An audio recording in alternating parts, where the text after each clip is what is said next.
সুপ্রিয় দর্শক, শুভেচ্ছা, আসসালামু আলাইকুম। আমি M A Muhith Khan, NTV ইউরোপের নিয়মিত আইন বিষয়ক অনুষ্ঠান আইন ও অধিকার থেকে বলছি। অনুষ্ঠানের প্রারম্ভে আপনাদেরকে ঈদের শুভেচ্ছা দিয়ে শুরু করছি। ঈদ মুবারক। আজ থেকে মাত্র 96 ঘন্টা পূর্বে যুক্তরাজ্যে আমরা সবাই মিলে একত্রে ঈদুল আজহা উপভোগ করেছি, ঈদুল ফিতর উপভোগ করেছি। ধন্যবাদ ভাইয়া। ঈদের আমেজ এখনো কাটেনি। আমেজ মাখা সেই ঈদের আমেজ আপনাদের মাঝে পৌঁছে দেওয়ার জন্য আজকে আমরা আমন্ত্রণ জানিয়েছি এবং আমাদের আমন্ত্রণে সাড়া দিয়ে আমাদের মাঝে এসে উপস্থিত হয়েছেন যুক্তরাজ্যের আইন অঙ্গনের দুইজন শ্রেষ্ঠ কিংবদন্তি নায়ক, শ্রেষ্ঠ মহানায়ক বলে যাদেরকে আমি বলে থাকি। এক এক করে তাদের সবাইকে, দুজনকে আমি পরিচয় করে দিচ্ছি আপনাদের সাথে। আমার সর্ববামে রয়েছেন সেই আইন অঙ্গের সর্বশ্রেষ্ঠ মহানায়ক, আপনাদের অতি পরিচিত একটি মুখ, অমিতাভ বচ্চন। ভাইয়া, সানগ্লাসটি খুলে আপনি আপনার পরিচয় দিয়ে দিবেন আমার দর্শকদের উদ্দেশ্যে। দেখুন, ইনি সেই মহানায়ক, আমাদের যুক্তরাজ্যের আইন অঙ্গের একজন শ্রেষ্ঠ মহানায়ক, ব্যারিস্টার এবং সলিসিটর আবু রেজা ভাই। ভাইয়া, আমাদের অনুষ্ঠানে আসার কারণে আপনাকে ধন্যবাদ। দর্শকদের উদ্দেশ্যে কিছু বলুন। দর্শকদের সবাইকে আমার ঈদের আন্তরিক শুভেচ্ছা। আশা করি যে যেখানেই ছিলেন ঠিকমতো ঈদ উদযাপন করতে পেরেছেন, সকলে কুশলী থাকেন। ধন্যবাদ। আর তার পাশাপাশি আমার সর্বডানে রয়েছেন যুক্তরাজ্যের আইন অঙ্গের আরেকজন কিংবদন্তির মহাপুরুষ, মহানায়ক। তিনিও একজন ব্যারিস্টার এবং সলিসিটর, বা তিনি হচ্ছেন ঋত্বিক রোশন। ভাইয়া, সানগ্লাসটি খুলে আপনি কি দর্শকদের দেখে দেবেন সেই আলোক ঝলমলে উজ্জ্বল আপনার চেহারা? হ্যাঁ, ইনি সেই ব্যারিস্টার এবং সলিসিটর এম.কে হাসান ভাই। ভাই, কেমন আছেন আপনি? আলহামদুলিল্লাহ, ভালো আছি। অনেক অনেক ধন্যবাদ আমাদের best human rights lawyer barrister Muhit Khan, আজকে ঈদ স্পেশাল এই আইন অধিকারে আমাকে আমন্ত্রণ জানানোর জন্যে। এবং এই আইন অধিকারের জন্মলগ্ন থেকেই ব্যারিস্টার মুহিত খান এবং আমি এবং আমাদের আবু রেজা তুহিন ভাই আমরা অনুষ্ঠান করে আসছি। তো আমার মনে হয় যে প্রায় 14 বছরের উপর হয়ে গেল আমরা এই অনুষ্ঠানটা চালিয়ে আসছি। তো আজকে আমরা ঈদ স্পেশাল শো করছি এবং আজকের অ্যাঙ্করিং করছেন আমাদের ইন্টারন্যাশনাল প্রেজেন্টার, যাকে আমরা বলে থাকি ব্যারিস্টার মুহিত খান। এবং আইন অধিকারে অসংখ্য অসংখ্য দর্শক যারা এখন দেখছেন, যারা পরে দেখবেন, যারা দেখছেন না, সবাইকে ঈদ মোবারক। এবং সিয়াম সাধনার পরে সবাই আপনারা সুন্দরভাবে রোজা রেখেছেন এবং পরবর্তীতে ঈদ উৎসব করেছেন। ঈদের শুভেচ্ছা এবং ঈদ মোবারক। ধন্যবাদ। এত চমৎকার করে বলার জন্য আপনাকে ধন্যবাদ। আমি এখন আমার সানগ্লাস খুলে ফেলছি। আপনাদেরকে আবারও ঈদ মোবারক জানিয়ে শুরু করছি আজকের অনুষ্ঠান। দর্শক মণ্ডলী, অনুষ্ঠান প্রারম্ভে যেহেতু এটি ঈদের একটি স্পেশাল অনুষ্ঠান, অবশ্যই এখানে আমাদের অনেক কথা হবে। আমরা কীভাবে ঈদ উদযাপন করেছি সেই বিষয়টি নিয়ে আমরা আপনাদের সাথে মতামত বিনিময় করব এবং পাশাপাশি আপনাদের আইন বিষয়ে যদি কোনো প্রশ্ন থেকে থাকে সরাসরি আপনাদের সেই প্রশ্নগুলো আমাদেরকে জিজ্ঞেস করতে পারবেন। আপনাদের টিভি স্ক্রিনের নিচের যে নাম্বারটি রয়েছে, অল্প কিছুক্ষণের ভিতরেই আপনি পেয়ে গেছেন অলরেডি নাম্বারটি, সেই নাম্বারটিতে টেলিফোন করে সরাসরি আপনাদের প্রশ্ন আমাদেরকে জিজ্ঞেস করতে পারবেন এবং কিংবদন্তির সেই দুজন শ্রেষ্ঠ মহানায়ক, তাদের মাধ্যমে আপনাদের সেই প্রশ্ন উত্তরগুলি দেওয়ার চেষ্টা করব। তো চলে যাচ্ছি সেই ওয়ান অফ দ্য শ্রেষ্ঠ মহানায়ক, আমার বাঁ দিকে উপবিষ্ট আমাদের অত্যন্ত শ্রদ্ধাভাজন একজন বড় ভাই আবু রেজা ভাই, ব্যারিস্টার এবং সলিসিটর। ভাইয়া, ঈদের দিনটি আপনার কীভাবে কেটেছে? ঈদের দিন যেভাবে কাটে প্রতি বছর সেভাবেই। আমি তো নামাজ পড়তে যাই রিজেন্স পার্ক মসজিদে, এখানে খুব শান্তি পাই নামাজ পড়ে। তো এবারও গিয়েছিলাম। তো এবার দেখলাম অন্য সব বাড়ি থেকে অনেক বেশি ভিড়, ভিড়। এবং আমার একটা অভ্যেসই আছে যে আমি রিজেন্ট পার্কে নামাজ পড়ে ওদের ওখানে একটা ক্যান্টিন আছে, ক্যাফেটেরিয়া আছে, ওখানে আমি ঈদের প্যাতরাসটা সারি। এটা অভ্যেস। তো এটা করে তারপরে বাসায় আসা পরে আমার সবসময় ছোটোবেলা থেকে একটা বদ অভ্যেস, ঈদের দিন কিন্তু একটু ঘুমানো। আচ্ছা, এটা কেন জানি ঈদের দিন, এটা কি খাওয়ার আগে নাকি খাওয়ার পরে? না, আমি ঈদের দিনে নামাজ পড়ে এসে খাই বা না খাই আমি একটু ঘুমাবো। কেন জানি ওই দিন এত প্রশান্তির একটা ঘুম, এবং কেন এত ভালো ঘুম হয় আমি আজও বুঝি না। হয়তো বা 30টা দিন যে ঠিক মতো রোজা করতে পারলাম আল্লাহর কাছে, সেটা একটা শুকরিয়া আদায় করে মানে মনে হলো মাথা থেকে, আমি স্কন্ধ থেকে একটা বিশাল বোঝা নেমে গেছে। মাশাআল্লাহ, যে সবগুলো পড়তে পারলাম, রোজা সবগুলো করতে পারলাম, নামাজ তারাবি করতে পারলাম। তো আমার মনে হয় ওই প্রশান্তিতে সবসময় আমার খুব ভালো একটা ঘুম হয়। আচ্ছা, তারপরে ঘুম থেকে উঠে অবশ্যই বাসায় খাওয়া দাওয়া করলাম। জি, আচ্ছা, এই যে প্রশান্তির একটা কথা আপনি আমাকে বললেন, ঘুমের মাঝখান যে প্রশান্তি পাচ্ছেন আপনি, আজকে অনুষ্ঠান শুরু করার পূর্বে আমি স্টুডিওর বাইরে একজন ভদ্রকে দেখেছিলাম মাথায় হ্যাট পরিচিত অবস্থায়, টুপি, এবং সেই আমি তখন বুঝতে পারি ভদ্রলোকটা কে, বাট আপনি সেই ভদ্রলোক, এই যে হ্যাট পরে এসছেন আপনি, এতে চমৎকার লাগছে আপনাকে দেখে, প্রশান্ত একটা ভাব, এইটার ব্যাকগ্রাউন্ডটা কি? না না, আজকে যেহেতু আমাদের ঈদের অনুষ্ঠান এবং ঈদ আমরা মনে করছি আজকেই একটা ঈদের দিন, জি, এবং ঈদের দিনে কিন্তু বলা হয়েছে যে সবাই তার সর্বোত্তম পোশাক পরে মানে যত সম্ভব মানে সেজেগুজে, মানে এটা যেন আমরা যাচ্ছি আমাদের সৃষ্টিকর্তাকে মিট করতে।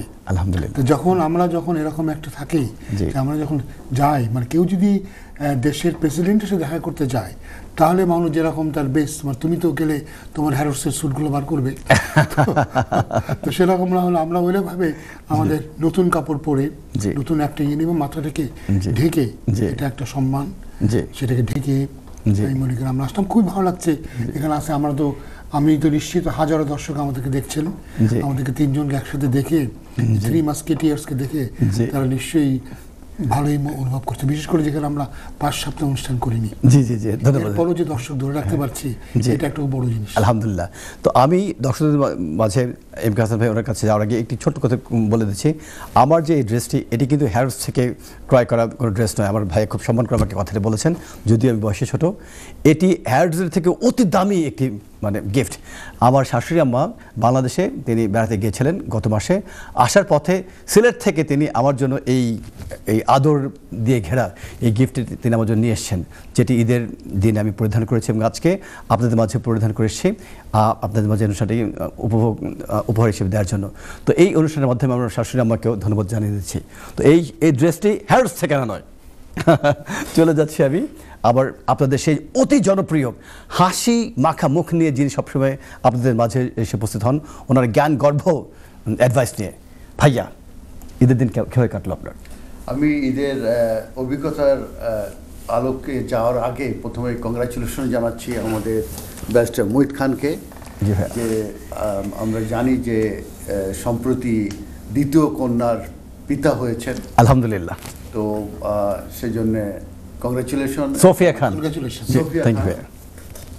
সোফিয়া খান, তো সোফিয়া খানকে আমরা কংগ্রাচুলেশন করি পৃথিবীতে আসার জন্য, এবং ধন্যবাদ ভাইয়া। Proud father, proud mother. আপনি কিন্তু এখন দুইটা বেহেশতের মালিক, আলহামদুলিল্লাহ, কন্যার পিতা, এবং আমাদের যে সেই মারিয়া খান এবং সোফিয়া খানের যে মাতা, যে চমৎকার করে কুক করেন পিঠাও। আমি দুঃখিত, আজকে কিছু আনা হয়নি, সে একটু অসুস্থ, কোনো অসুবিধা নেই।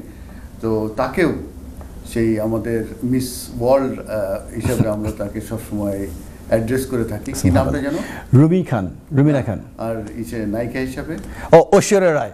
না, আমি বলি ঐশ্বরিয়া রায় ফেইল্ড ঐশ্বরিয়া রায়। ওকে, ঐশ্বরিয়া রায়, যাকে আমরা বলে থাকি, তাকেও কংগ্রাচুলেশন। এবার আসি আমার ঈদের অভিজ্ঞতা। চমৎকার ঈদ কেটেছে। 29টা আমাদের রোজা ছিল, সমস্ত রোজাগুলো রেখেছি। তো সেটার দিকে একটু শারীরিকভাবে অসুস্থ হয়ে গেছিলাম, তারপরেও আমি রোজা ছাড়ি নাই, রেখেছি। তো ঈদের দিনে সকালবেলা উঠেই শাওয়ার টাওয়ার নিয়ে ঈদের জামাত পরে বাসায় এসে সেলামি পদ্মটা শাড়ি, এটা আমার বাসায় এখনো আছে, প্রত্যেককে 50 পাউন্ড করে, 3 ছেলে মেয়ে, এবং আমি মিস করে ফেলেছি। তো 250 এটা ইনভেস্টমেন্ট প্রত্যেককে দেওয়ার পরে তারপরে সেমাই খাওয়া, তারপরে রান্না বান্না হলো, খাওয়া দাওয়া করে আমি আবুরে তুইনবার সঙ্গেও একমত যে আমারও একটু ঘুমের তাড়া থাকে এই ঈদের দিনে।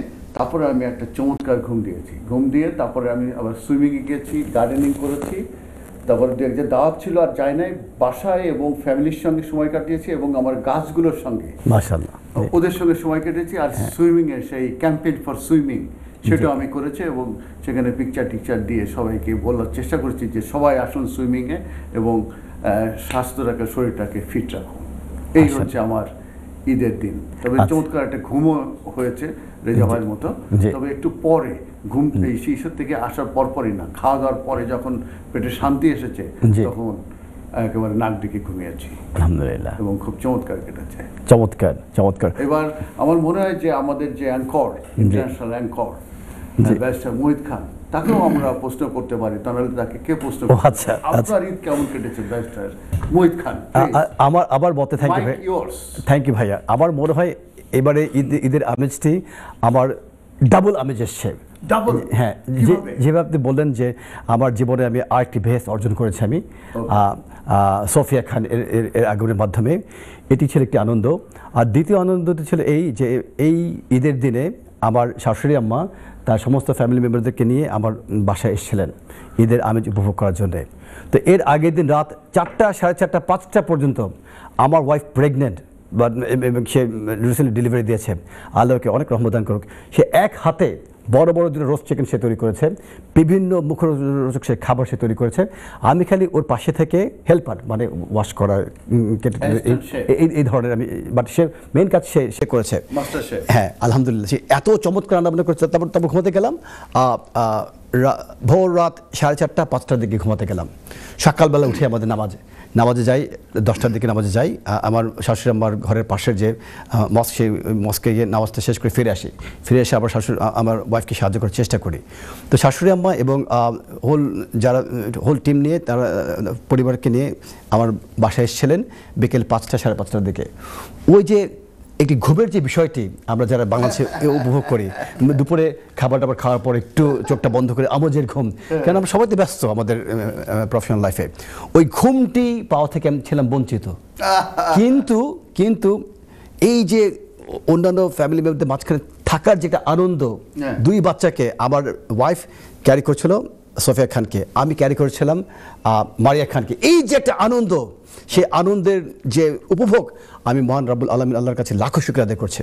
এই দর্শক ফোন আছেন, দর্শক ফোনে চলে যাচ্ছে। হ্যালো, আসসালামু আলাইকুম। হ্যালো, আসসালামু আলাইকুম ভাই। ওয়ালাইকুম আসসালাম, ঈদ মুবারক। আপনি আজকে আমাদের অনুষ্ঠানের প্রথম দর্শক, কেমন আছেন ভাই আপনি? ঈদের শুভেচ্ছা। থ্যাংক ইউ মোহিত ভাই, আমি ভালো আছি। আপনাকে ধন্যবাদ। বলুন, আপনাকে কিভাবে সাহায্য করতে পারি? মোহিত ভাই, আপনার একটা কোয়েশ্চেন ছিল, আমার না, আমার একজন রিলেটিভের জন্য আমি। জি ভাইয়া। ওনার ওয়াইফ স্কিল ওয়ার্কারে ছিল, এন্ড উনি ওভারস্টেয়ার ছিল। তো ওনার বেবির জন্য অ্যাপ্লিকেশন করছিল মা ডিপেন্ডেন্ট হিসাবে, কিন্তু রিফিউজ করছে। জি,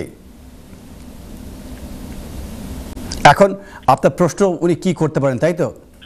জি, আমি সেই প্রশ্ন উত্তর জানার জন্য চলে যাচ্ছি কিংবদন্তির মহানায়ক, আমাদের শ্রেষ্ঠ মহাপুরুষ। আগে আমাকে বলবেন কি যে ওনার বাচ্চাকে রিফিউজ করছে কোন গ্রাউন্ডে? প্রথম কথা হচ্ছে, উনি কিন্তু ওনার ওয়াইফের ডিপেন্ডেন্ট হতে পারবেন না, কারণ উনি অলরেডি ওভার স্টেয়ার। সো এখানে বসে ইন কান্ট্রি উনি কিন্তু সুইচ করতে পারবেন না। বাচ্চাকে কেন কোন গ্রাউন্ডে না করলো, এটা কি একটু বলবেন কি? বাচ্চাকে না করতে যে বলতে, এখানে বোথ প্যারেন্ট লিগ্যাল স্ট্যাটাস থাকতে হবে, তো বাবার স্ট্যাটাস নাই, এই জন্য। এটা কিন্তু আনফেয়ার, তাই না? এটা আমার মনে হয় আরেকটু ভালো করে দেখতে হবে, কি ইনফরমেশন সাপ্লাই করা হয়েছিল সেটার পরে ডিপেন্ড করে। কারণ সে তো তার মায়ের ডিপেন্ডেন্ট হবে, এটাতে কোনো নিয়ম নাই যে বাবা মা দুজনকে দেশে লিগালি থাকতে হবে, সে তো তার মায়ের ডিপেন্ডেন্ট হবে। আমার মনে হয় ভালো করে পেপার চেক করে কী কী ডকুমেন্ট দেওয়া হয়েছে সেটা দেখে, তাকে কি কোনো রাইট অফ অ্যাপিল দেওয়া হয়েছে? জি না, অ্যাডমিন রিভিউ দিতে। তাহলে আপনি অ্যাডমিন রিভিউতে যান।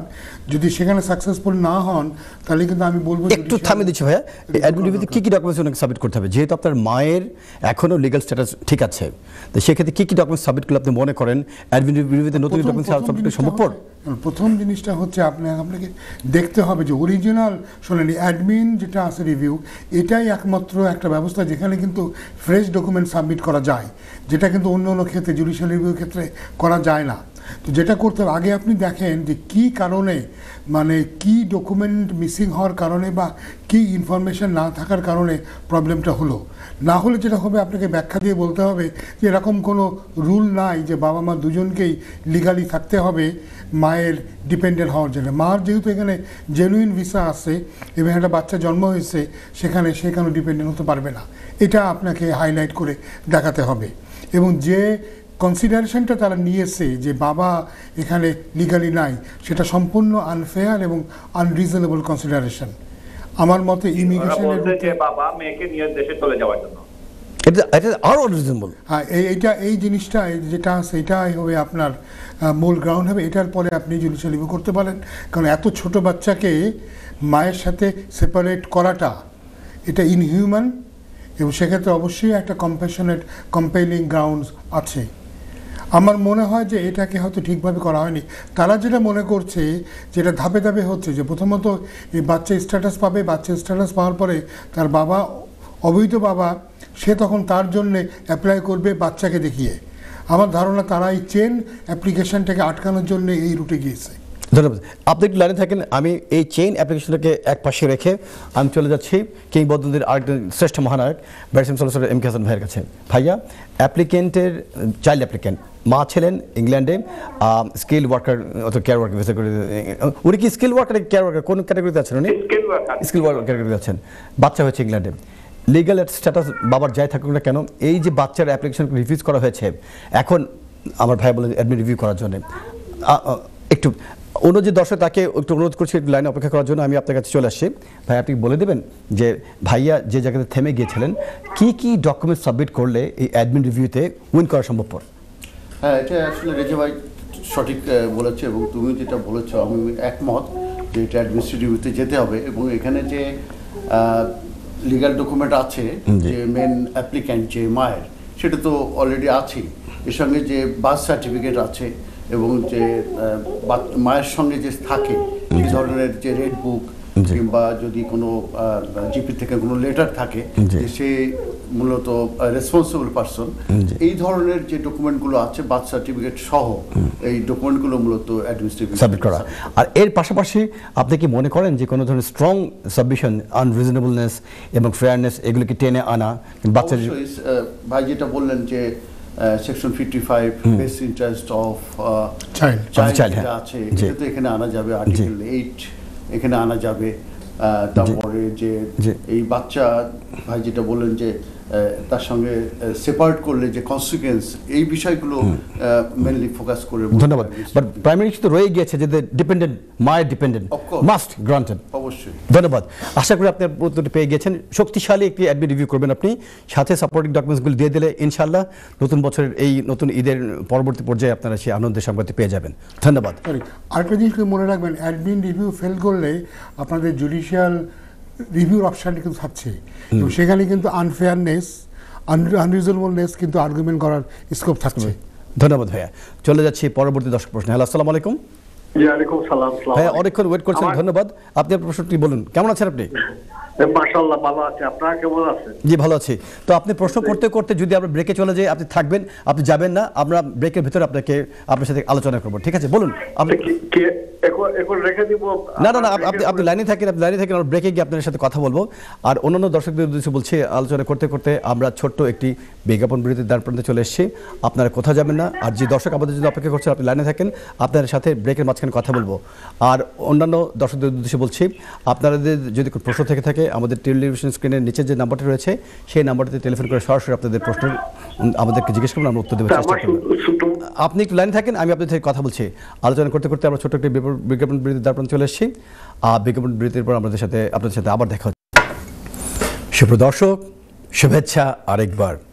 বিজ্ঞাপন বিরতির পর আমরা আবার ফিরে এসেছি আপনাদের সেই অতি জনপ্রিয় অনুষ্ঠান আইন ও অধিকার অনুষ্ঠানকে সাথে নিয়ে। এই অনুষ্ঠানটিতে আমি আমাদের যুক্তরাজ্যের আইন অঙ্গের দুজন শ্রেষ্ঠ দিকপাল, আইন অঙ্গের শ্রেষ্ঠ মহাপুরুষ, যাদেরকে আমি দুজনকে বলে থাকি মহানায়ক, ব্যারিস্টার এবং সলিসিটর আমার ডান দিকের এম কে হাসান ভাই এবং আমার বাম দিকের ব্যারিস্টার এবং সলিসিটর আবরজা ভাইকে সাথে নিয়ে আজকের অনুষ্ঠানটিতে আপনাদের মাঝে ঈদের আমেজ পৌঁছে দেওয়ার জন্য উপস্থিত হয়েছে। এবং এই আমেজ আপনাদের মাঝে পৌঁছে দেওয়ার পাশাপাশি বিভিন্ন দর্শকদের যে প্রশ্ন, সেই প্রশ্নগুলোর উত্তর দেওয়ার চেষ্টা করছিলাম। বিজ্ঞাপন বিরতির মাঝখানে একজন দর্শক আমাদের প্রশ্ন রেখেছিলেন যে তিনি তার একজন ভিজিট ভিসাতে তার একজন আত্মীয়কে যুক্তরাজ্যে আসার জন্য তিনি ইনভাইট করেছিলেন এবং প্রয়োজন ডকুমেন্টস তিনি সাবমিট করেছিলেন, বাট সেই অ্যাপ্লিকেন্টের ভিজিট ভিসাটি প্রত্যাখ্যান হয়ে গিয়েছে। তো কোনো অ্যাপিল রাইটস ছিল না, কোনো জুডিশিয়াল অ্যাডমিন রিভিউ রাইটস ছিল না। তো বিষয়টিকে কীভাবে ডিল করতে হবে সেটি জানার জন্য চলে যাচ্ছে আমি সেই শ্রেষ্ঠ আইন অঙ্গের শ্রেষ্ঠ মহাপুরুষ ব্যারিস্টার এবং সলিসিটর আবরজা ভাইয়ের কাছে। ভাই বলবেন। অনেক ধন্যবাদ মোহিত খান। আসলে আমাদেরকে এটা বোঝার আগে আমি একটা জেনারেল কিছু কথা বলি, যেটা অন্যরাও বেনিফিটেড হবে।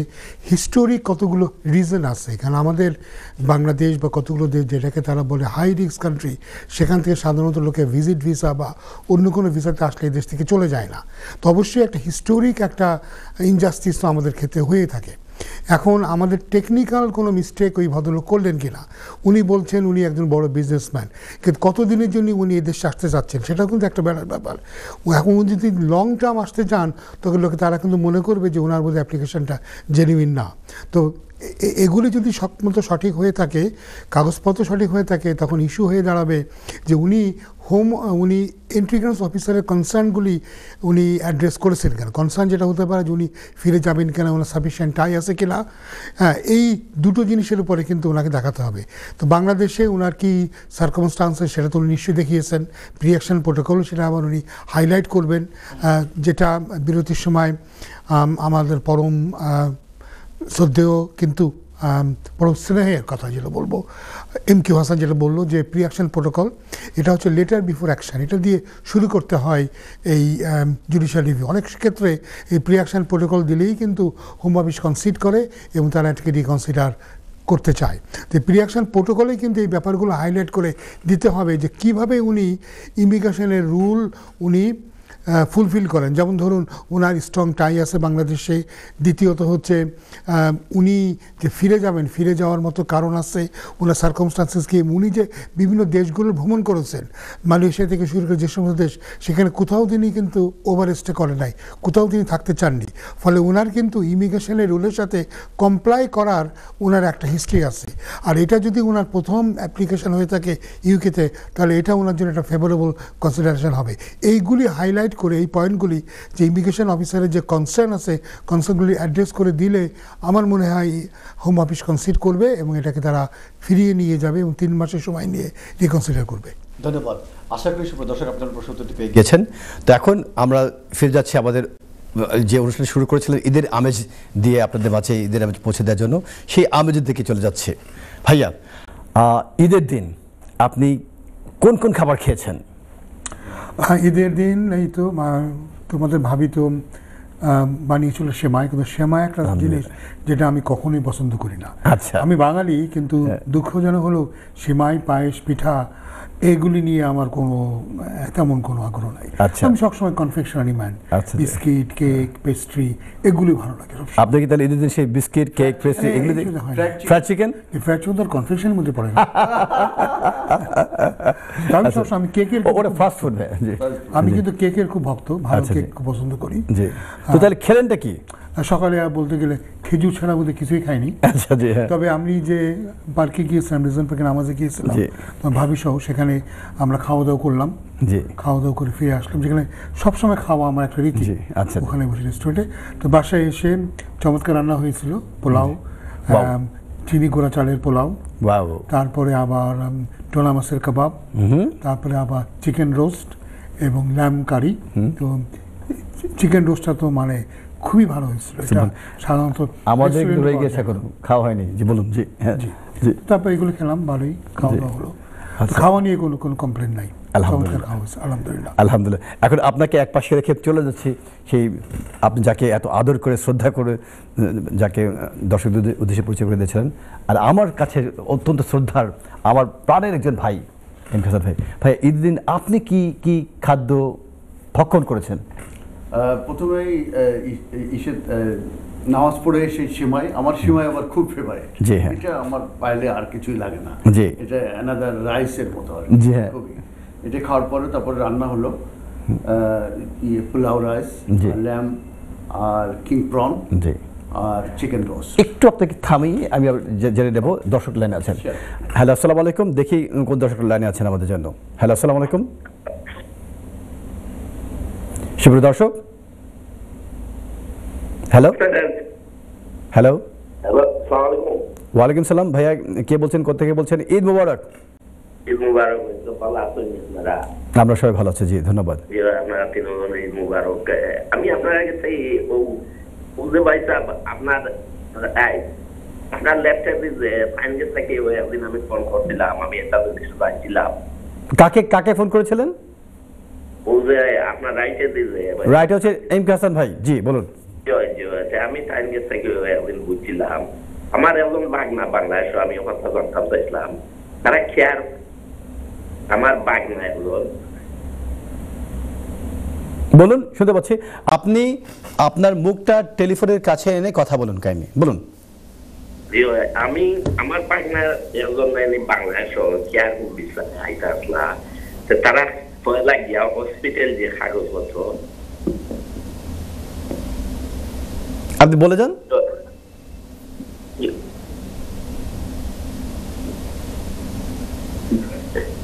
আপনি টেলিভিশনটা না দেখে পাশের রুমে চলে গিয়ে আপনি কথা বলুন, অথবা সাউন্ড বন্ধ করে দিয়ে মিউট করে দিয়ে টেলিফোনে কথা বলুন।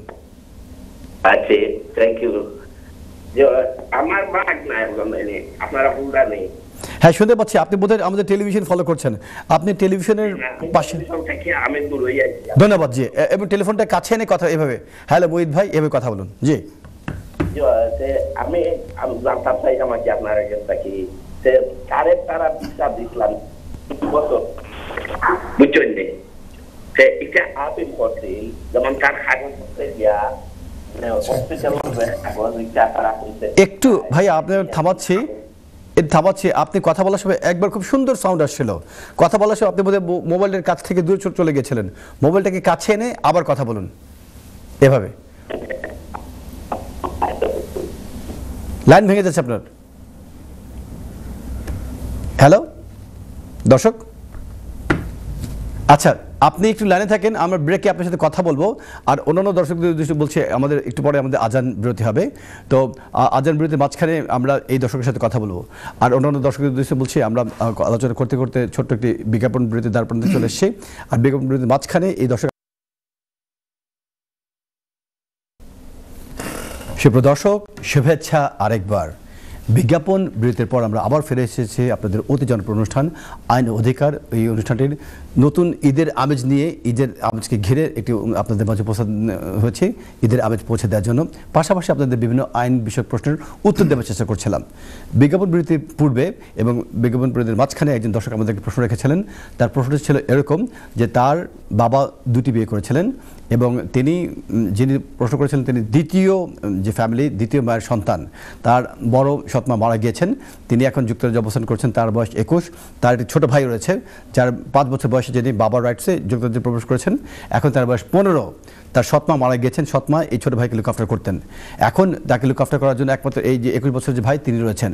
তার প্রশ্ন ছিল বাংলাদেশে তার যে মা রয়েছেন, দ্বিতীয় যে স্ত্রী তার বাবার, তাকে কিভাবে যুক্তরাজ্যে আনা সম্ভবপর, সেই বিষয়টির স্ট্রেট উত্তর জানার জন্য চলে যাচ্ছি আমি আমার সম্মানিত অতিথি আবরেজা ভাইয়ের কাছে।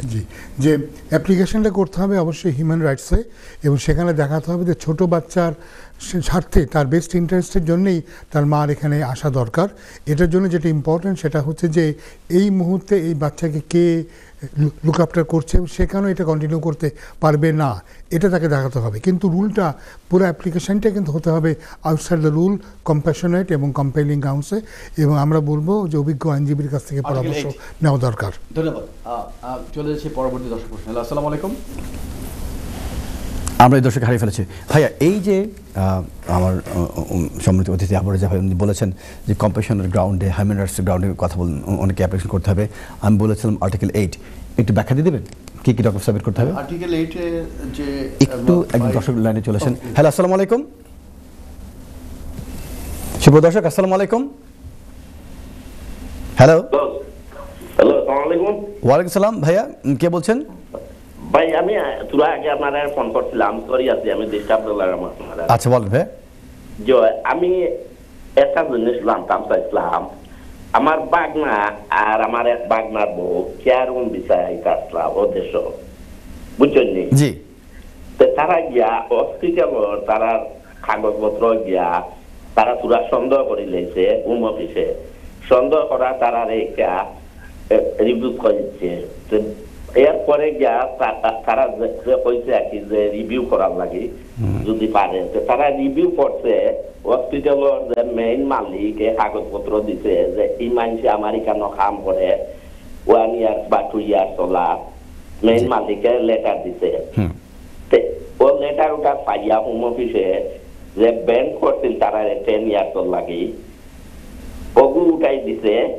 আর কইছে আমরা সরি আছি, তোরে পরে জানারাম কইয়া তারা লং টাইম দিছে। নিয়া বাদে 2 বছর বাদে দিছে তারা আবার ইন্টারভিউ ডেট। বুঝছেন নি? জি তারা দিছে এগেন ইন্টারভিউ ডে, তারা ইন্টারভিউ নিছে ইংলিশে প্রায় 1 আওয়ার বলে। তে তখন দেখা যায় যে কোম্পানি তারা আইতা আসলা কোম্পানিরে তারা ও সলিসিটারে ওদের সকইয়া দিচ্ছে যে কোম্পানির লগে যোগাযোগ করা লাগে। তে কোম্পানিরে আমার এক ভাইয়া ফোন দিছিল, তে কোম্পানির একজনের দরিয়া কইছেন যে এটা তো ক্যান্সেল হয়ে গেছে, আমরা 4 মাস পর্যন্ত আছে লিখা, এরপরে আমরা এটা ক্যান্সেল করেছি। জি তখন ইন্টারভিউ নিছে লাস্ট মান্থ 5 তারিখ, এখন পর্যন্ত আর কোথা জানাইছে না। তো এইটা মনে করেন কিল্লা কিটা আপনার আগে থাকি 3 জনের কাছে থাকি আমি একটা অ্যাডভাইস জানতাম চাই। ধন্যবাদ। আমি চলে যাচ্ছি এম কে হাসান ভাই আপনার কাছে জানার জন্য। তাহলে বোঝা যাচ্ছে যে স্পন্সর কি করলো, সে কি আবার রিকল করে ফেললো, তাই বলতে চাচ্ছি? ক্যান্সেল করছে। না না Cancel করে জি ফেলছে। জি সে রিকল করে ফেলছে, মানে তার- 4 মাস পর্যন্ত ভ্যালিড থাকে এবং ওরা ক্যান্সেল করে ফেলেছে, এটা বলেছে স্পন্সর হসপিটাল। জি বলুন। তো দুইটা পার্ট এখানে, একটা হচ্ছে যে তার অ্যাডমিনিস্ট্রেটিভ রিভিউ সাকসেস হওয়ার পরে আবার এটা রিভিউতে যাওয়ার পরে তারা ইন্টারভিউর জন্য আবার ডাকছে, জি এই একটা পার্ট। আর এই পার্টে যেটা আছে ইন্টারভিউ নিয়েছে, এরপরে তারা ডিসিশন দেবে। কিন্তু এটার সঙ্গে যদি লিঙ্ক হয় যে তার যে কস্ট যেটা আগে ইস্যু হয়েছিল সেটা যদি সেটা উইথড্র করে ফেলে, তাহলে তো দেখা যাচ্ছে তার ইন্টারভিউতে আউটকাম কি হবে না হবে সেটার উপর আর নির্ভর করছে না, যেহেতু কস্ট উইথড্র হয়ে গেছে, মিনস তার জন্য তো স্পন্সর জি জি তো যে কারণে আসলে এইখানে ভাগ্যের উপর ছেড়ে দেওয়াই বলা যায়। কারণ হচ্ছে যে যদি কস্ট সত্যি সত্যি উজ্জ্ব করে নেয়, তাহলে এটা যদি লিঙ্ক হয়ে থাকে, তাহলে Genuine employment, জি। ইন্টারভিউ নেওয়ার পরেও কিন্তু আর তো মেরিট থাকছে না, কিংবা এই অ্যাপ্লিকেশনের কোনো এক্সিস্টেন্স থাকছে না, যেহেতু কস্টই উজ্জ্ব হয়ে গেছে। জি তো যে কারণে আমার মনে হয় যে এই মুহূর্তে ইন্টারভিউ হয়ে গেছে, এখন মনে হয় চুপচাপ থাকাই বেটার। এটা তো আর নিজের কথা তো নিজে বলার দরকার নেই। আবার জি। এটা কিভাবে বলতে চাচ্ছে যে কস উজ্জ্ব হয়ে গেছে, হয়তো সেটা অনেক সময় বলতেও পারে, কথার কথা হতে পারে। জি। আমার মনে হয় ইন্টারভিউ হয়ে গেছে, এখন আসলে ওয়েট করা দরকার যে ইন্টারভিউর আউটকাম কি আসে, তারপরে যে ডিসিশন আছে সেটির উপর বেসিস করে নেক্সট স্টেপে যাওয়া উচিত। আচ্ছা ভাই, এই ক্ষেত্রে আপনার সাথে ভাই ধন্যবাদ। আমি কারেক্ট জিজ্ঞেস করছি, এই যে ভাই বলেছেন যে কস্ট উইথড্রয়ের বিষয়টা, এটা কি এমন সম্ভবপর যে এমপ্লয়ের সাথে যোগাযোগ করে নতুন একটি কস্ট নেওয়া এই ধরনের, এটা সম্ভব। এবং এবং এবং এই বিষয়টি ব্যাখ্যা দিয়ে দেবেন? হ্যাঁ, এটা সম্ভব। যেটা মুহিত খান বললেন, যে কোম্পানি তাকে আগে স্পন্সর করেছিল সেই কোম্পানির কাছ থেকে ফ্রেশ কস্ট কিন্তু নেওয়া যেতে পারে। এখানে কিন্তু মনে রাখতে হবে যে যেহেতু একটা some sort of historic injustice হয়ে গেছে, অর্থাৎ আগে যদি তারা তাকে জেনুইন মনে করতো তাহলে কিন্তু Legitimate expectation, আসতে পারতো, কিন্তু সেটা হয়নি। এবং সেটা হোম অফিস কিন্তু নিজেদের ভুল, আপনার বক্তব্য অনুযায়ী তারা নিজেদের ভুল তারা স্বীকার করেছে। তার মানে হোম অফিস অ্যাডমিট করেছে এটা তাদের মিস্টেক ছিল, ফলে তাদেরও কিন্তু একটা দায়িত্ব থেকে যাচ্ছে। আমার ধারণা যদি তারা ইন্টারভিউ করে তার ইংরেজিতে স্যাটিসফাইড হয়ে মনে করে তারা জেনুইন, সেক্ষেত্রে শুধুমাত্র একটা কজ হলেই আমার মনে হয় তারা ভিসাটা পেয়ে যাবে। জি এবং ধন্যবাদ। সেক্ষেত্রে তারা কিন্তু লিনিয়ান্ট হবে। জি। এই জন্য এখন কস্টটা ম্যানেজ করাটা, এমনকি হতে পারে যে অন্য কোনো এমপ্লয়ার থেকেও যদি কস্ট আনা যায়, আমার মনে হয় হোম অফিসের ব্যাপারে যথেষ্ট কনসিডারেট Lenient হবে, জি। যেহেতু তাদের নিজেদেরই একটা মিস্টেক ছিল। ধন্যবাদ, চমৎকার উত্তর দেওয়ার জন্য ভাই আপনাকে ধন্যবাদ। চলে যাচ্ছি পরবর্তী দর্শক প্রশ্ন। হ্যালো, আসসালামু আলাইকুম। হ্যালো প্রিয় দর্শক, দয়া করে টেলিভিশনের দিকে তাকিয়ে প্রশ্ন জিজ্ঞেস করেন না, টেলিভিশন সাউন্ডটি বন্ধ করে দেন, মিউট করে দেন, পাশের রুমে গিয়ে কথা বলুন কাইন্ডলি। হ্যালো। হ্যালো, আসসালামু আলাইকুম। ওয়ালাইকুম সালাম, ঈদ মোবারক ভাইয়া। কে বলছেন, কোথেকে বলছেন? জি ভাই, আগে আমি কল করছিলাম, জি ওই আমি বলছিলাম যে আমার একটা ভাই আন্ডারে, তো আমরা দুনো ভাই লন্ডনে আছি। জি আমার যে স্টেপ মাদার, আমাদের মা বাংলাদেশে, হ্যাঁ জি এগুলো আমরা জি, সবই বুঝতে আমাদের পেরেছি। স্টেপ মাদার আমাদেরকে লুক আফটার করছিল। জি এখন আমার স্টেপ মাদার মারা গেছে, আব্বাও মারা গেছে। জি হ্যাঁ এখন আমার বয়স হইল 21, আমার ছোট ভাইয়ের বয়স হইল 40 জি প্লাস। এখন আমরা আমাদের মাকে কিভাবে আনতে পারি একটা পরামর্শ। আমরা কিন্তু এটার উত্তর দিয়ে দিয়েছি, আবার রিপিট করছি ভাই, সংক্ষেপে বলতে কি ডকুমেন্টস সাবমিট করতে হবে? ভাইয়া, প্রথম জিনিসটা হচ্ছে আপনার আম্মাকে আনার জন্য ওরকম কোনো স্ট্রেট ফরওয়ার্ড কোনো পদ্ধতি নাই।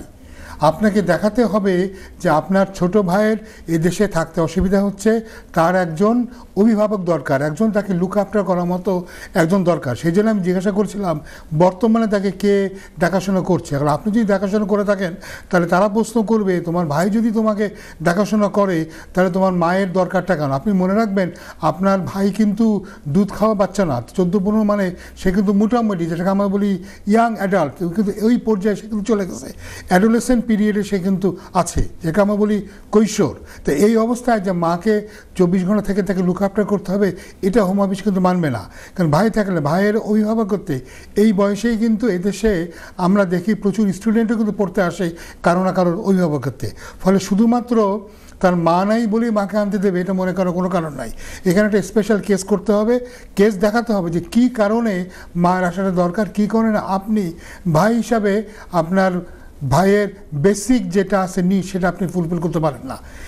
অ্যাপ্লিকেশনটা হবে আর্টিকেল 8-এ, আউটসাইড দ্য রুল, কম্প্যাশনেট এবং কম্পেলিং গ্রাউন্ডসে। আপনার অবশ্যই ভালো লয়ারের কাছ থেকে পরামর্শ নিতে হবে। একটু আমি অ্যাড করছি ভাই, যেটা বলছেন যে স্পেশাল কেস, সেটা হচ্ছে এই আপনি মানে to access the British citizen child, এই হলো ক্রাইটেরিয়া। সেই ক্রাইটেরিয়াতে আর্টিকেল 8-এর অধীনে যেহেতু ওর বয়স এখনও 18 বছরের নিচে, যদিও কিশোর হয়ে গিয়েছে, প্রয়োজনীয় ডকুমেন্ট সাবমিট করলে দের ইজ এ পসিবিলিটি আপনার বা এদেশে চলে আসবেন। ধন্যবাদ আপনার প্রশ্ন করার জন্য। আর আমরা আলোচনা করতে করতে ছোট্ট একটি বিজ্ঞাপন বিরতিতে আপনার চলে এসেছি। আপনারা কোথায় যাবেন না, বিজ্ঞাপন বিরতির পর আমরা আবার ফিরে আসছি। ততক্ষণ পর্যন্ত আপনারা আমাদের সাথে থাকুন, আইন অধিকার এই অনুষ্ঠানের সাথে থাকুন। এম.কে হাসান ভাই এবং আবু রাজা ভাই এবং মুহিত খান আমাদের সাথে থাকুন। ধন্যবাদ।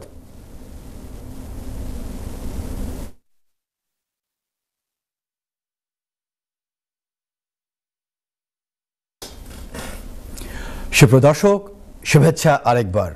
বিজ্ঞাপন বিরতির পর আমি আবার ফিরে এসেছি আপনাদের অতি জনপ্রিয় অনুষ্ঠান আইন অধিকার অনুষ্ঠানকে সাথে নিয়ে, এবং আপনাদের কাছে যারা অতি জনপ্রিয় এবং আপনাদের কাছে গ্রহণযোগ্য দুজন শ্রেষ্ঠ আইনজীবী, আমার ডান দিকের ব্যারিস্টার এবং সলিসিটর এম.কে হাসান ভাই এবং আমার বাম দিকের ব্যারিস্টার এবং সলিসিটর আবু রাজা ভাই, তাদেরকে সাথে নিয়ে বিজ্ঞাপন বিরতির পূর্বে আমরা বিভিন্ন বিষয় নিয়ে আলোচনা করছিলাম, বিভিন্ন দর্শক প্রশ্নের উত্তর দেওয়ার চেষ্টা করছিলাম।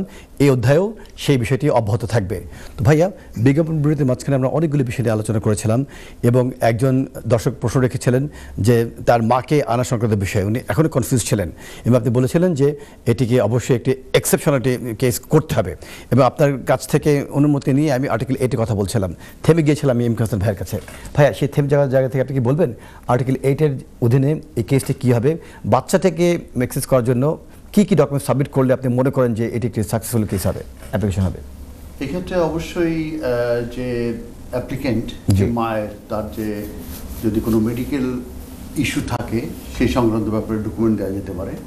তারপরে এখানে যে ছেলে আছে সে যে তার মাকে প্রয়োজন, মার সাপোর্ট প্রয়োজন, ইমোশনাল সাপোর্ট প্রয়োজন, অ্যাকম্পানি প্রয়োজন, এই সংক্রান্ত ব্যাপারে যদি কোনো ইস্যু থাকে সেই সংক্রান্ত ব্যাপারে ডকুমেন্ট সাবমিট করা যেতে পারে। তো মূলত এটা কম্প্যাশনেট এবং কম্পেলিং সার্কামস্ট্যান্সেস আসলে করতে হবে। এবং article 8 of the European convention on human rights, এটি কিন্তু কোয়ালিফাইড রাইট না, এটা হচ্ছে qualified right, it is absolute right না। তো যেখানে এটার থ্রেশহোল্ড কিন্তু ভেরি ভেরি হাই। তো আনডিউলি হার্শ, তারপরে কম্পেলিং কম্প্যাশনেট সার্কামস্ট্যান্সেস, তারপরে interference of the private and family life, এই বিষয়গুলো কিন্তু আসলে তুলে ধরতে হবে। তো এই ধরনের অ্যাপ্লিকেশন কিন্তু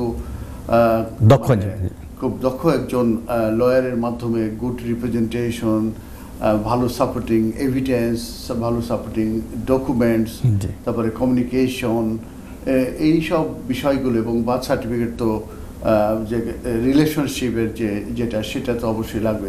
এই বিষয়গুলো যদি সঠিকভাবে তুলে ধরে রিপ্রেজেন্টেশন দিয়ে এভিডেন্সগুলো যদি আপলোড করা যায় তাহলে দেয়ার ইজ চান্স। ধন্যবাদ। এই চান্সের বিষয়টিকে আরও শক্তিশালী করার জন্য ফাইন্যান্সিয়াল ডকুমেন্টস প্রোভাইড, এখানে ফাইন্যান্সটা আসলে ততটা ইম্পর্টেন্ট না।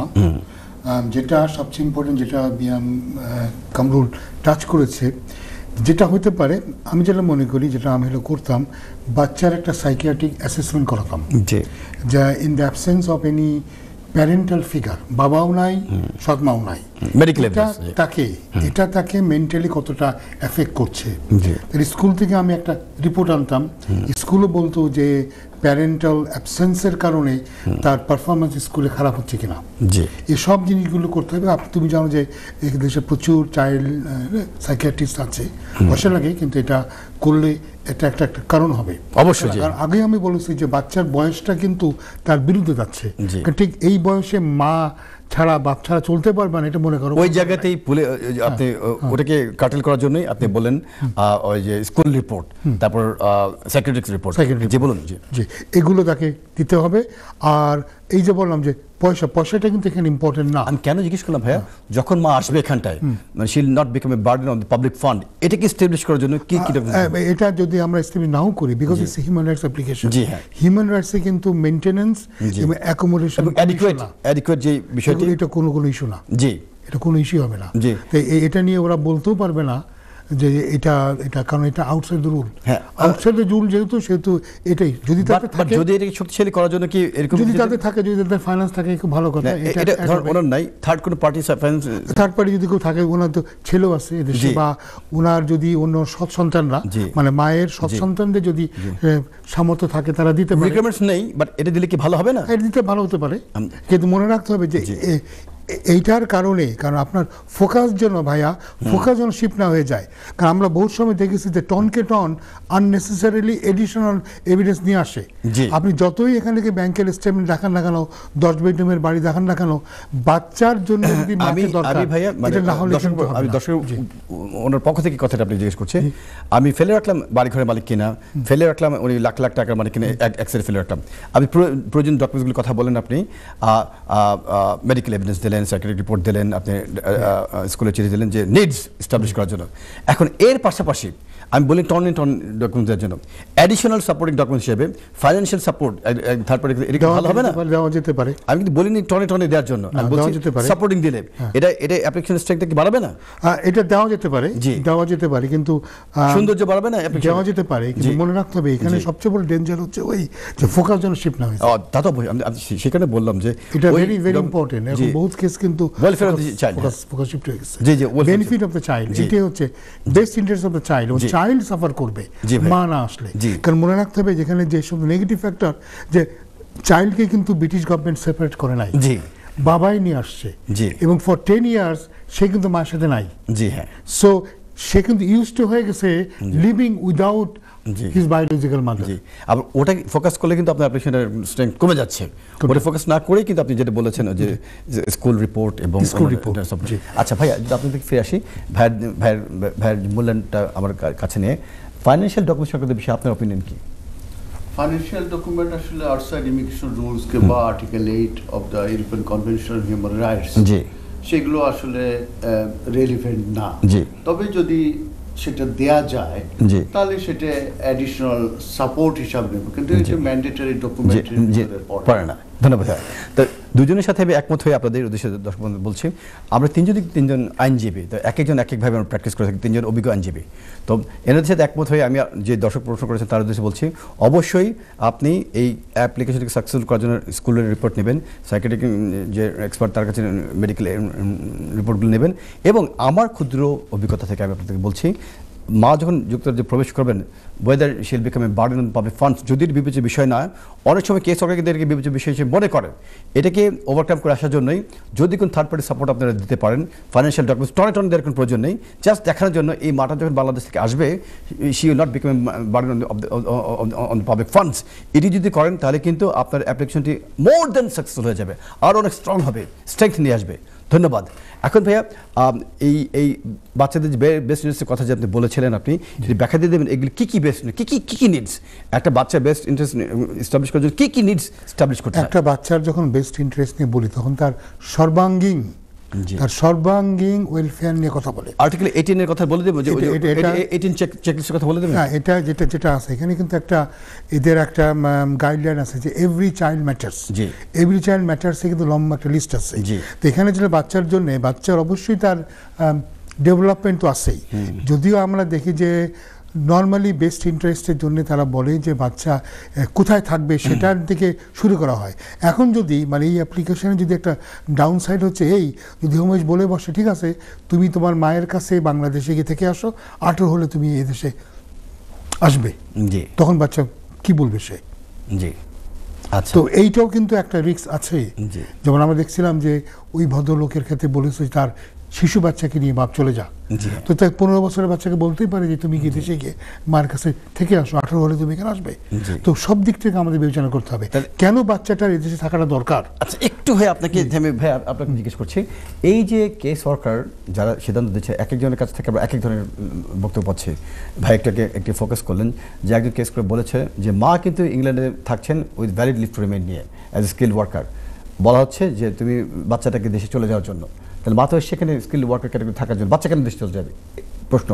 সেকেন্ড আরেকটি ভাই যেটা বললেন যে বাচ্চাটি ব্রিটিশ সিটিজেন যে ইংল্যান্ডে বসবাস করছে 14 বছর, এখন অ্যাপ্লিকেশন কনটেক্সটে যদি বলা হয় যে তুমি তো মায়ের কাছে চলে যাও তোর বেস্ট ইন্টারেস্টের জন্য, এই যে ধোঁয়াশার যে জায়গাটি, এই জায়গা থেকে ওভারকাম করে আসার জন্য কি করা দরকার? এটা আসলে ভেরি ক্লিয়ার যে একটা ছোট বাচ্চা জন্ম নিয়েছে এদেশে এবং তার মার অলরেডি ভ্যালিড ভিসা আছে এবং প্রবলি 3 or 5 years, এবং যে ভিসাটা রুট টু সেটেলমেন্ট, এটা এমন না যে স্টুডেন্ট ভিসা, এটা route to settlement after 5 years after 5 years settle হবে। তো এই ক্ষেত্রে আসলে ভেরি ক্লিয়ার যে এই যে ডিপেন্ডেন্ট অ্যাপ্লিকেশনটা যে রিফিউজাল, এটা আসলে মানে আন্ডার রুলস কিংবা আন্ডার আর্টিকেল 8 কিংবা কম্পিটিশন সার্কামস্টেন্সেস, আনডিউলি হার্শ, সব বিষয়গুলোই কিন্তু এখানে অ্যাটাক করছে। ধন্যবাদ। আর যদি ব্রিটিশ যে বাচ্চা তার মায়ের যে ক্লিয়ারেন্স যদি আমরা এখন অ্যাপ্লাই যদি অ্যাপ্লিকেশন সাবমিট যদি করেন উনি, বাচ্চাটি এখানে 5 বছর থেকে 14 বছর পর্যন্ত রয়ে গেছে একা মা ছাড়া, এখন সেই ক্ষেত্রে কেস ওয়ার্কার যদি বলে তুমি তোমার মায়ের কাছে চলে যাও, সেখানে তো তাহলে তোমার best interest will be protected under year mum's care, সেই ক্ষেত্রে আর্গুমেন্টে কি করা উচিত? সেক্ষেত্রে আমরা যে তানজানিয়াতে তো ক্লিয়ারলি বলা হয়েছিল যে ব্রিটিশ বাচ্চারে তো বের করে দেওয়া যাবে না, ব্রিটিশ বাচ্চা এখানে থাকতে হবে, এবং ওই কেসে তার মাকে কিন্তু ডিপোর্টেশন দেওয়া হয়েছিল, পরে কিন্তু সেটা রিভোক করা হয় এবং তার মাকে কিন্তু বাচ্চার সঙ্গে থাকতেই দেওয়া হয়। যেটা তানজানিয়ার যে প্রিন্সিপাল আছে যে ব্রিটিশ বাচ্চাকে বের করে দেওয়া যাবে না, ব্রিটিশ বাচ্চা এখানে, ওটাই পরবর্তী আমরা সেকশন 55 এ দেখলাম reflection best interest of the section 3, তো যে কারণে মাকে আনার জন্য যে অ্যাপ্লিকেশন হবে সেটা কনস্টিটিউশন নিতে হবে, সেখানে তার বলতে পারবে না যে ব্রিটিশ বাচ্চা তুমি। বিষয়টা যে এটা এরকম না যে ছেলে অ্যাপ্লাই করছে বাংলাদেশে যাওয়ার জন্য, এখানে মেয়ে অ্যাপ্লাই করছে মা ইংল্যান্ডে, মায়ের অ্যাপ্লিকেশনে যে সেটা তাকে এখানে আসতে দেওয়া হবে কি হবে না, এবং সেটা কতটুকু জাস্টিফায়েবল, আনডিউলি হার্শ, বাচ্চার ইমোশনাল আপব্রিংয়ের ক্ষেত্রে কি ইম্প্যাক্ট করতে পারে, বাচ্চার মেন্টাল হেলথে কি প্রবলেম হচ্ছে, এই বিষয়গুলো মূলত ফোকাস করতে হবে এন্টি ক্লাসে, এবং যে লয়ার আছে এইগুলো যদি ফোকাস করা যায় এবং এগুলো যদি নেওয়া যায়, বিশেষ করে যদি স্কুল থেকে লেটার আনা যায় কিংবা জিপির কাছ থেকে কিংবা কোনো সাইকিয়াট্রিস্টের কাছ থেকে যদি কোনো স্পেশাল রিপোর্ট নেওয়া যায় কিংবা কোনো কান্ট্রি এক্সপার্টের কাছ থেকে কোনো যদি রিপোর্ট নেওয়া যায়, সেই বিষয়গুলো কিন্তু সেই ডকুমেন্টগুলো কিন্তু এখানে খুব সাপোর্টিং এভিডেন্স হিসাবে কিন্তু স্ট্রংলি কাজ করবে। ধন্যবাদ ভাইয়া। আচ্ছা ভাইয়া আমি যে আপনার কাছে ফিরে আসি ভাইয়া, আপনি সাইকিয়াট্রিক রিপোর্টের কথা বলেছিলেন, সেই রিপোর্টটি কি কি বিষয় এক্সপ্লোর করবে? সেটা করবে আপনার ইনস্ট্রাকশনস কি হবে? সেখানে ইনস্ট্রাকশন থাকবে যে কোনো প্যারেন্টাল প্রেজেন্স না থাকলে, একটু ভাই দর্শক প্রশ্ন। হ্যালো, আসসালামু আলাইকুম সুপ্রিয় দর্শক। হ্যালো, আসসালামু আলাইকুম। ওয়ালাইকুম সালাম। ভাইয়া কে বলছেন, কোথা থেকে বলছেন? ঈদ মোবারক। ঈদ মোবারক টু ইউ। আমি ফোন করছি লন্ডন থেকে। জি ভাই। আমার একটা প্রশ্ন হইল হক সাহেবের কাছে, উনি কি শুধু ইমিগ্রেশন নিয়ে কাজ করেন না হাউজিং নিয়েও কাজ করেন? বিকজ আমার একটা হাউজিং এর ইস্যু আছে। জি। আমি আমার যে ঘরে আছি ঘরটা আমি চেঞ্জ করতে চাই, তো আমি চাইছিলাম ওনার সাথে একটা অ্যাপয়েন্টমেন্ট করে দেওয়ার জন্য। অবশ্যই আমার সাথে যারা উপস্থিত রয়েছেন তার দুজনেই কিন্তু হাউজিং এর বিষয়ে ওনার এক্সপার্ট, আপনারা অবশ্যই যোগাযোগ করতে পারবেন। আমাদের অনুষ্ঠান শেষে আপনি আমাদের কন্ট্রোল রুমের যে নিচে যে নাম্বারটি রয়েছে সেই নাম্বারটিতে ফোন দিলে কন্ট্রোল রুম থেকে আপনাকে নাম্বার দিয়ে দেওয়া হবে। হক সাহেবের তো নাম্বার আমার কাছে আছে, আমি হয়তো যাবো। আমি শুধু জানতে চাইছিলাম উনি কি হাউজিং নিয়ে কাজ করেন কিনা। আপনি দেখেন টেক্সট একটি নাম্বার গিয়েছে স্ক্রিনে, ওই টেক্সট যদি পাঠিয়ে দেন আপনার সাথে যোগাযোগ করা হবে। থ্যাংক ইউ ভাইয়া। ধন্যবাদ। জি ভাই বলুন আপনার প্রশ্নটি। না, যেটা হলো যে আমাদেরকে যেটা দেখাতে হবে, জি, ওই ব্রিটিশ বাচ্চার ক্ষেত্রে যেটা আমরা বলছি সেটা হচ্ছে যে এই প্যারেন্টাল অ্যাবসেন্সটা তাকে কিভাবে এফেক্ট করছে, জি, এবং তার কতটা দরকার, এবং তার অলরাউন্ড ডেভেলপমেন্ট, মানে এই যে একটা সময়, যে সময়টাতে বাচ্চা তার ক্যারেক্টারটা শেপ করে। ক্যারেক্টারটা শেপ করার জন্য they look for role model. এই রোল মডেল হিসেবে তার বাবা নাই, তার মাও নাই, বা এরকম কোনো প্যারেন্টাল ফিগার নাই যে কাকে সে ইমিটেট করবে, কাকে সে অনুসরণ করবে, কার কাছ থেকে শিখবে। তো আমরা যেটা বলি না যে কোনো ম্যানার শেখে নাই, তো ম্যানারটা শেখে কীভাবে, তো এটা শিখবে সে কার কাছ থেকে, এইটা তার যখন চূড়ান্তভাবে এফেক্টেড হবে এটার ক্ষেত্রে তারা দিবে। তো সেটা নিশ্চয়ই তারা বাচ্চাকে বলবে। বাচ্চার হয়তো তার রাতে তার নাইট মেয়ার হতে পারে, সে ঘুমের মধ্যে বাবাকে দেখতে পারে, মাকে দেখতে পারে। কিন্তু আরেকটাও কিন্তু এখানে খুব ইম্পর্টেন্ট জিনিস আছে, এটা হচ্ছে যে এই বায়োলজিক্যাল মাদারের সাথে তার অ্যাটাচমেন্টটা কীরকম আছে। সেই বায়োলজিক্যাল মাদারের সাথে কি যোগাযোগ করে, সে ভিডিওতে কথা বলে, তার চিঠিখানা কতবার সে মাকে দেখতে গিয়েছে। এখন যদি এমন হয় যে 10 বছরের ভিতরে মার সাথে তার আসলে তেমন কোনো যোগাযোগ নাই, তো সেক্ষেত্রে তো তারা বলবে যে তুমি তো নতুন করে একটা বন্ড বানাতে চাচ্ছ, এই বন্ডটা তো কখনোই ছিল না। আমি আগেই বলেছি এটা কিন্তু যেটা উনি ভাইয়া মনে করছেন, যেটা যেহেতু মা আছে তার বাচ্চা না, এটা বলতে automatic application, it's not that easy. বাচ্চা যদি টডলার হতো, দুধের বাচ্চা হতো, তাহলে অন্য ব্যাপার ছিল। এই বয়সটা কিন্তু খুবই একটা যেটাকে তোমাদের ভাষায় বলে গেলিক ডিসক্রিপশন। একটু দর্শক চলেছে। হ্যালো সুপ্রিয় দর্শক, আসসালামু আলাইকুম। আমি স্টুডিও কথা বলতে পারি? জি, কথা বলছেন। আপনি কে বলছেন? ঈদ মোবারক ভাইয়া। ঈদ মোবারক, ঈদ মোবারক মোহিত ভাই। আমার নাম শামীম, লন্ডন ইস্টার্ন থেকে বলছিলাম। আমি মিস করছি কিনা আপনাদের ব্যাপারটা ঠিক আমি বলতে পারবো কিনা। আমি জাস্ট একটা জিনিস নিয়ে কোশ্চেন করতে, আমার এক আত্মীয় আর কি ওই অ্যাসাইলেম করছেন, অ্যাসাইলেমে ব্যাপার একটা পরিবর্তন আসতেছে দেখতেছি, যারা ও করছিল আর কি আপনার বিএনপি জামায়াতের একটা ইয়ে নিয়ে চমৎকার প্রশ্ন ছিল। তো এখন বর্তমান পরিস্থিতিটা কি, যারা এই যে বিএনপি এবং জামায়াতের এগেনস্টে আওয়ামী লীগ থাকা অবস্থায় যে অ্যাসাইলামটা করলো, এদের অনেকে আছে তারও 3 বছর হয়ে গেছে, রিনিউ করতে যাবে, পরবর্তীতে তাদের ফিউচারটা কি আমি বলে দিচ্ছি আপনাকে। নতুন একটি কান্ট্রি গাইডেন্স এসে হোমস থেকে ডিসেম্বর 2024 যে পাবলিশ হয়েছে, সেখানে বলা হয়েছে এরকম যে আওয়ামী লীগ যারা নেতাকর্মী এবং আওয়ামী লীগের শীর্ষস্থানে যারা নেতৃবৃন্দ তাদের রিস্ক পড়েছে বাংলাদেশে, আর বিএনপি জামাত এবং অন্যান্য আনুষঙ্গিক যে পলিটিক্যাল পার্টিগুলি তাদের রিস্ক বাংলাদেশে নেই, এই ধরনের একটি বিষয় এসছে।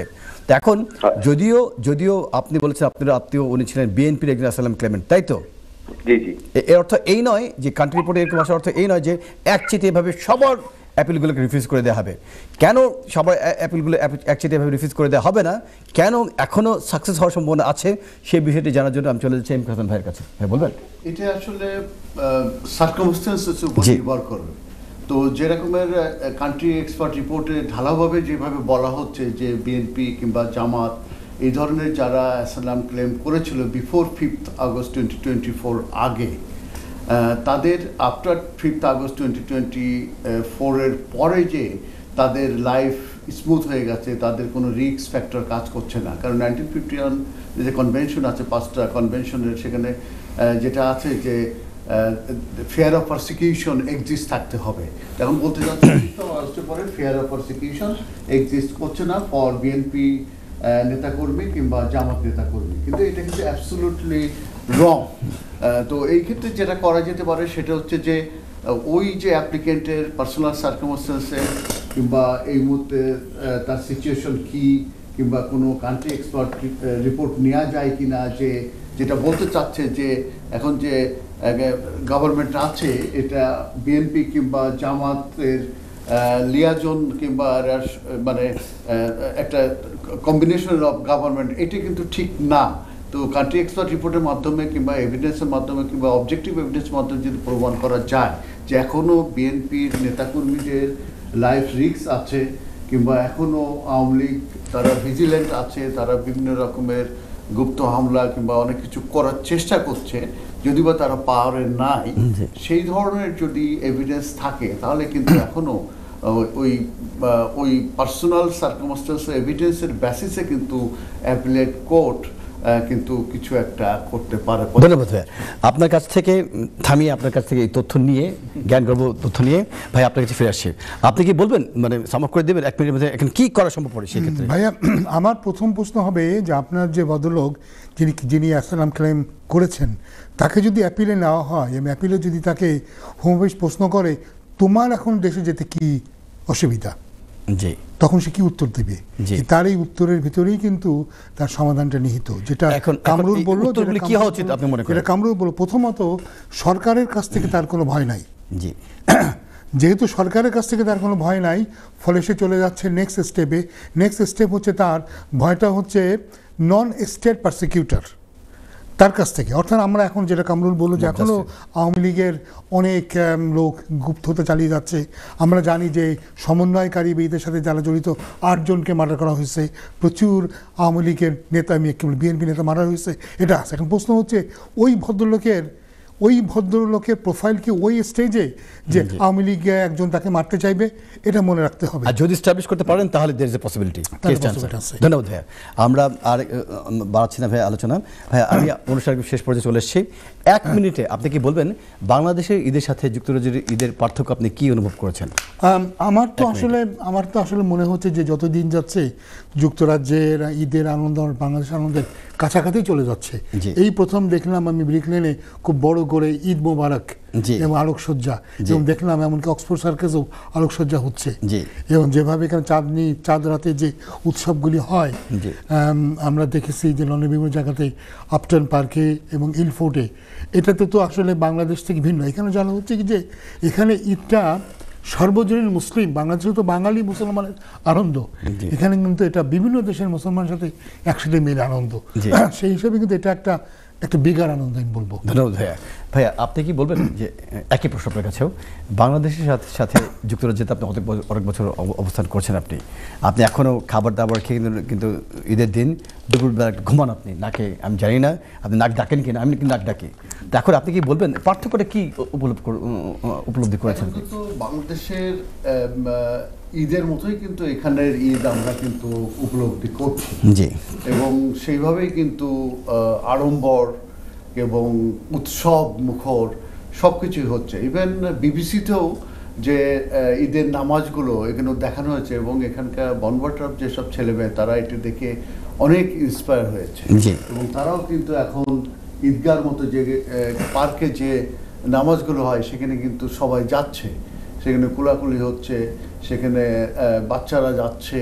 তো এটা কিন্তু আমার কাছে মনে হচ্ছে যে এভরি ডে এভরি ইয়ার আসলে এই উৎসবটা আরও মানে এনগেজ হচ্ছে আমাদের মুসলমান। আপনি কিন্তু একটি কথা বলেছিলেন অনুষ্ঠান প্রারম্ভে যে আপনি সালামি দিয়েছিলেন ঈদের দিন, সেই সালামি আমিও কিন্তু দিয়েছিলাম। তো এই সালামের যে বিষয়টি আপনি কিন্তু সেই ট্রেন্ডটি অব্যাহত রেখেছেন, আমিও রেখেছি, এই বিষয়টি নিয়ে একটু বলুন আপনি। সালামিটা আসলে আমাদের একটা কালচার। আমরা যখন ছোট ছিলাম তখন যখন আমরা নামাজে যেতাম, নামাজ থেকে আসার পরে বাবা মার যখন লেগ ডাস্ট নিতাম, তখন বাবা মা কিন্তু খুশি হয়ে কিছু একটা মানি দিতেন, যেটা আমরা পরবর্তীতে পকেট ইউজ করতাম।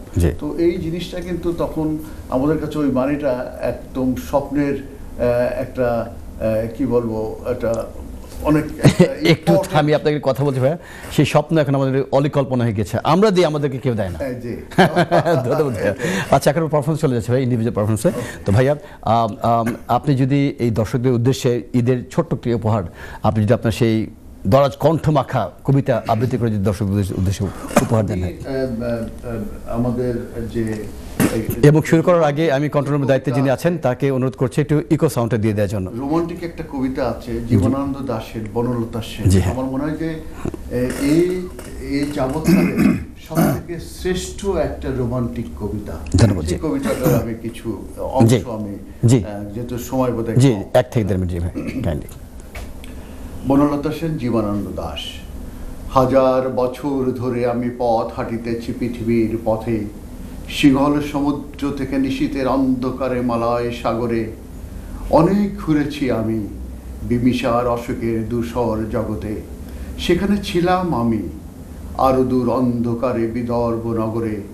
আমি ক্লান্ত প্রাণ এক, চারিদিকে জীবনের সমুদ্র সফেন।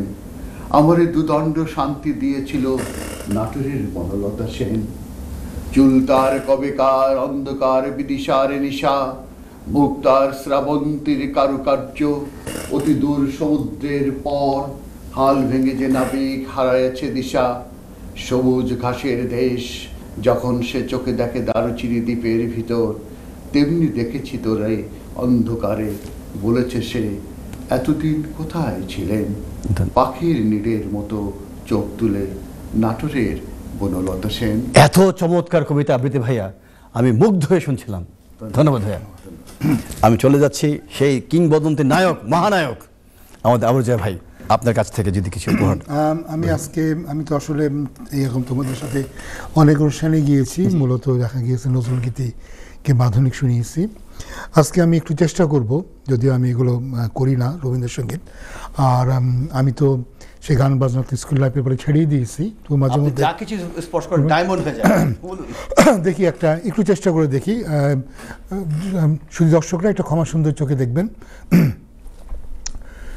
মনে কি দ্বিধা রেখে গেলে চলে, সেদিন ভরা সাঝে যেতে যেতে দুয়ার হতে কি ভেবে ফেরালে মুখখানি, কি কথা ছিল যে মনে মনে মনে কি দ্বিধা রেখে গেলে চলে, তুমি কি গো হেসে গেলে আখি কোণে,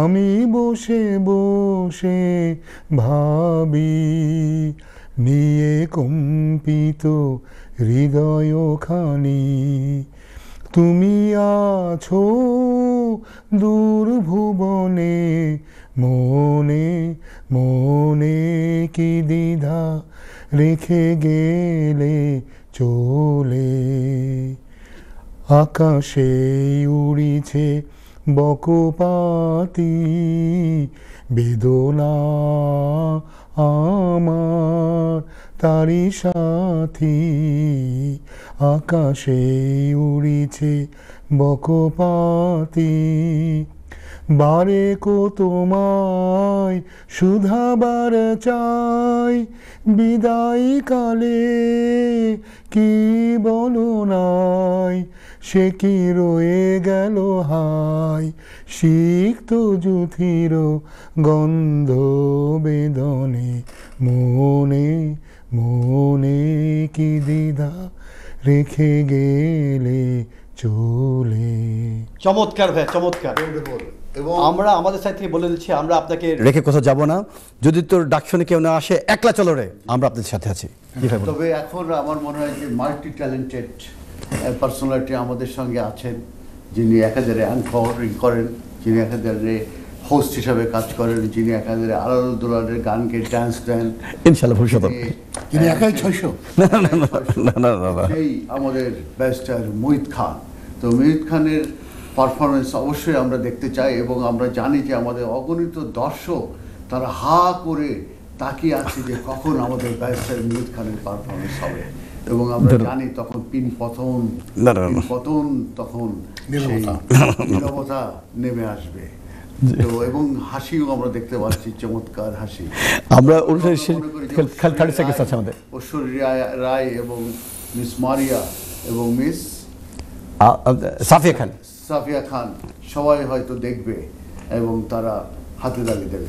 এখন আসলে আমি করতে পারছি না, অনুষ্ঠান শেষ পর্যন্ত চলে এসেছি, আমরা রমজান রোজার শেষে বলে চলে যাবো।